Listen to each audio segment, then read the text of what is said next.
It's now my pleasure to invite to the podium the artist, the sculptor, who has honored us with his endeavors over this last year and a half. David Deming is world-renowned, as the mayor said already. He was for many years chairman of the dean of the School of Arts and Sciences at University of Texas. Then he took over the leadership of the Cleveland Institute of Fine Arts. But his real passion is sculpting, and if you ever have a chance to go to Cleveland, I'm sure he'll invite you to his studio. It's not very impressive on the outside. It looks like some warehouse. But inside, it's just full of marvelous works of art, sculptures that resonate the moment you walk into them. And we're so honored, David, that you have brought your talent to Harmon Field, to the Harry Dallara Field. Please come to the podium and say a few words.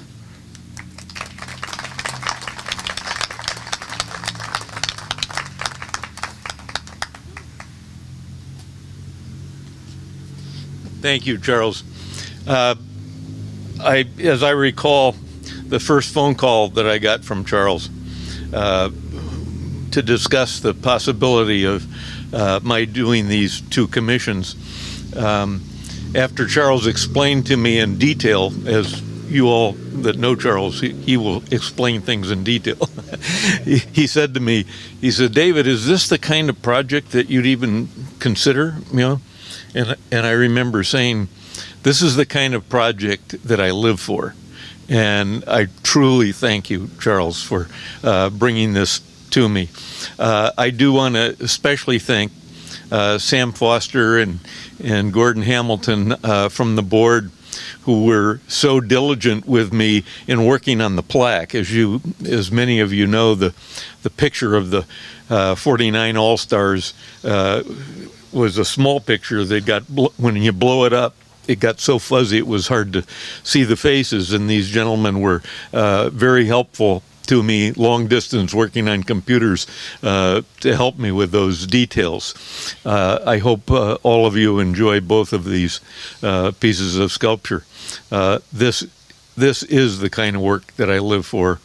Charles, you mentioned, the last speaker mentioned this idea of what you see on the outside doesn't always tell you what's on the inside.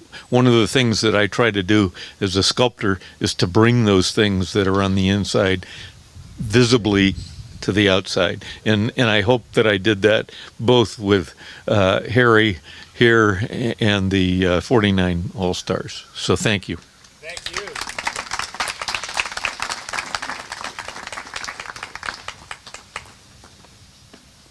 Thank you, David. David mentioned the work of Gordon Hamilton in connection with the bas-relief plaque. And indeed, Gordon has taken personal interest in leadership in helping bring forward this special, remarkable imagery of 21 young men who played ball in this field, wanted to play ball in this field, I should say, but played ball in the Tryon area as the Tryon All-Stars in 1949. Gordon has also played a pivotal role in so much of the work of the foundation, as he's been our leading voice and our leading member of the board in this area here. So it's a real pleasure, Gordon, to invite you to the podium to say a few words. Thank you.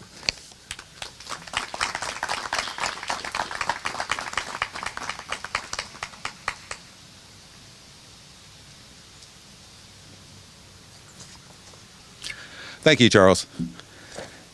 So there's a lot of stories floating around about the All-Stars, and most people in Tryon know those stories. 21 players who have a lot to share and a lot to talk about in their years playing baseball here. We're going to save those for another day. What I'd like to do, though, is just give you all a short summary of the Tryon All-Stars. They're all local young men from Tryon in the immediate area that aspired, like many other semi-professional teams, to advance to the Negro Leagues. They worked hard, enduring many obstacles on their path to get to the next level. There was tremendous support among the African American residents here in Tryon. And they gave back to the hometown enjoyment, unity, and hope for a better future. The sad history is that they were not allowed to play on Harmon Field. We know that. In fact, no African Americans were allowed to use Harmon Field during most of those years. As we know, that's a story of segregation in the South and the story for most of the country back in those times. That is the past. Thank God we're beyond that. But their solution back then was to lease an area cow field at their own expense for their practice and games. They were responsible for the field improvements and maintenance at their own expense. Beginning in 1949, the time the team is depicted on the bas-relief plaque that we're all going to look at later on, a community donor by the name of Ziegler made another field available to them on a permanent basis. What you should know about the Ziegler Field, and this is a bit of Tryon history. The field became the weekend place to gather and watch the Tryon All-Stars take on teams from Hendersonville, Asheville, Spartanburg, Greenville, Greer, Forest City, Rutherfordton, and now I learned Franklinton? Yeah, the Franklin Hellcats. That was entertainment in Tryon. And these young men became the heroes in the community and were celebrated by the town for many years after their playing days were over. Some did go on to play in larger markets. J.T. Johnson, left-handed pitcher. Fred Counts, shortstop. Edgar Hannon, catcher. And Alfred Gabby Miller for teams like the Winston-Salem Pond Giants and the Asheville Blues. I'm pretty sure if you ask any of these players, most of them, back in the day, would you have ever imagined that there would be a time that you would be recognized in Harmon Field? And most of them would say, never. With the one exception of old man Fred Counts, who with a little grin would turn and look at us and say, "Yeah, man, what took y'all so long?" And then he would wink. That's Fred Counts. The Tryon All-Star Ball Player Plaza will be placed here on purpose to inspire the youth of Polk County and the upstate of all backgrounds, all income levels, to know the story of the Tryon All-Stars and learn the game of baseball in the spirit of unity and the lessons of good sportsmanship, the way they played the game and the way they carried themselves in life. Like many residents in Tryon, I'm happy to see that they're being memorialized in this fashion, recognized on a field that should have been their home many years ago. Finally, I'd like to say it was my privilege to be a small part of this project, and how nice it is to see the completed field and the installation of the public artwork today. Congratulations to the town of Tryon, the Harmon Field Board of Directors, the Dallara Foundation, and I would like to acknowledge special thanks to Charles Dallara for his leadership over the years to take us to this final point.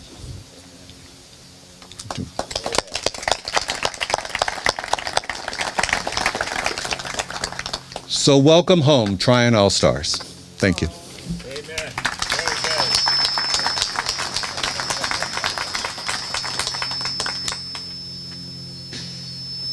Thank you, Gordon. I know those words are going to resonate for years here in Harmon Field.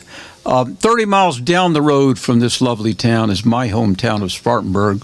Many of you are from Spartanburg, and you may know that there's one very important corporation that's headquartered there called Denny's Corporation. Well, Denny's has not been saved from the challenges of dealing with the restaurant business in the midst of COVID.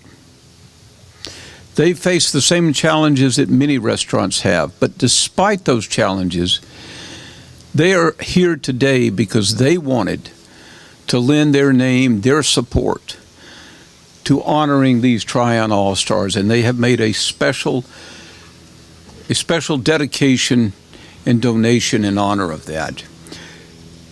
To receive that award, it's my pleasure to invite a dear longtime friend, very close friend, senior advisor to the Harry Dallara Foundation. In many ways, he has been as indispensable as anyone to the work of this foundation over the last 8 years. My good friend Sam Foster. Sam, come up to the podium and make the presentation to Miss Kelly Drummond.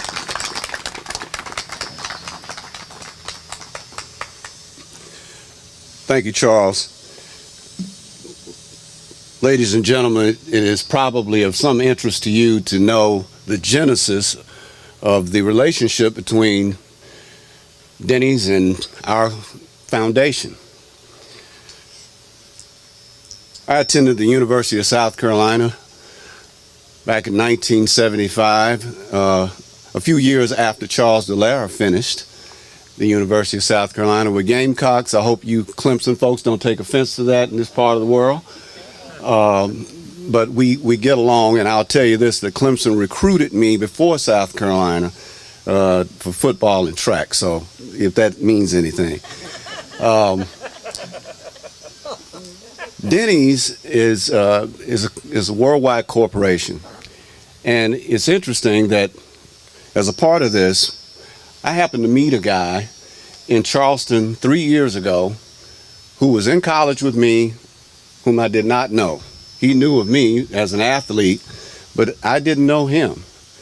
Well, it turns out, by the introduction by another friend and classmate who shared a house down in Mount Pleasant, South Carolina, that Ross Nell was the treasurer and corporate vice president of corporate tax for Denny's. We told Ross about our organization, about our foundation and its mission, and he loved it. He shared it with the lady that will come forward in a moment to make the presentation by Denny's. And at our second local event, Denny stepped up in Spartanburg and made a contribution at the Wofford University. We're so appreciative of that, and at the insistence of our chairman, we continue to talk to Denny's about what is going on with our mission here in the Tryon All-Stars and the Bas Relief Plaque.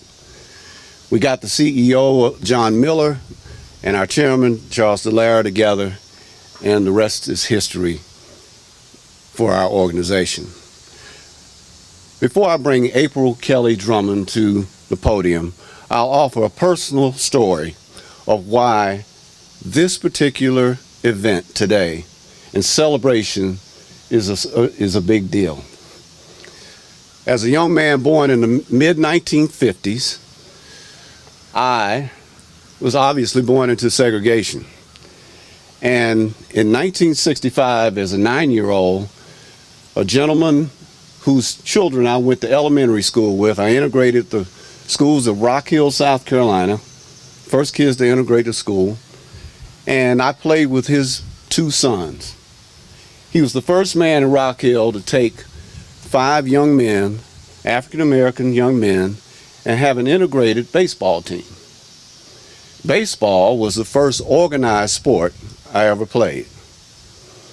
I'm in the Hall of Fame in my county in York, South Carolina, for 3 sports, not baseball. Baseball was the beginning. Baseball was my first love, for which I got started in athletics. Baseball brought families together where we played games all over the city of Rock Hill, and after those games, we'd go to a local creamery in Rock Hill, families, both black and white, and have ice cream and malts together.